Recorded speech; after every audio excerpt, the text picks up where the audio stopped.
Next Saturday, September 21st, Anthony Joshua challenges Daniel Dubois for the IBF World Heavyweight title. In this video, we will like to explore their strengths and weaknesses. Starting with experience, Joshua has 31 total fights and Dubois 23. There is a 7 years difference between them, Joshua being the oldest with 34. Now let's go deeper. Joshua has a knockout ratio of 89.29% with 25 of his 28 wins coming by KO. He has a powerful jab and a devastating uppercut, which he used effectively against Vladimir Klitschko. Joshua's footwork is solid, allowing him to control the ring and maintain distance.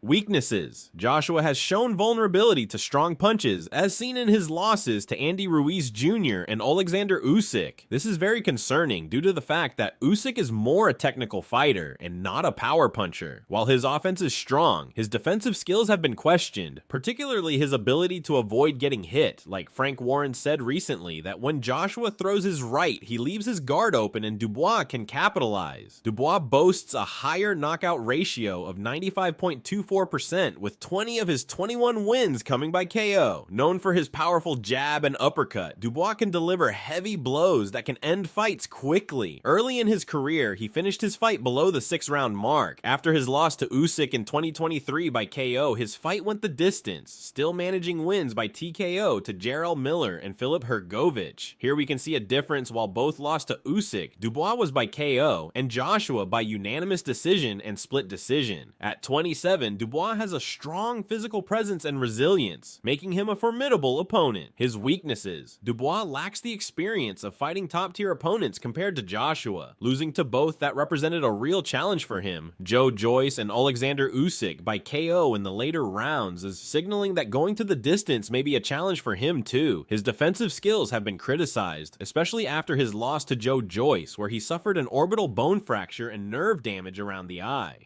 In conclusion, Joshua has more experience, and there is not a big difference between their knockout ratio. Both need to up their defenses. They may be a first and second round to study each other, but going the distance may be a challenge for both. Joshua's mindset needs to be on point. He had tasted defeat before. The one with Andy Ruiz was the more damaging one, so he needs to be on his guard, because recently there have been rumors of Joshua's confidence in his recent appearances. Dubois needs to bring his A game to win to Joshua. I'm getting used to the idea that I'm the world champion, but I think I need to legitimize it by beating AJ, Dubois told the Associated Press in an interview. That's the way I do it and cement my name, cement my legacy in the sport of boxing. Make him quit, break him down, unleash hell on him, Dubois said of his strategy for fight night. While Joshua has stated that, I think I'm gifted with an ability to fight and compete. In boxing, you're able to read certain tendencies. You're able to read your opponent, so I can always have an eye for that, Joshua said. But there's a supreme level that you can take it to, and it's happened over the past 8 or 10 months. I've really honed in on those skills.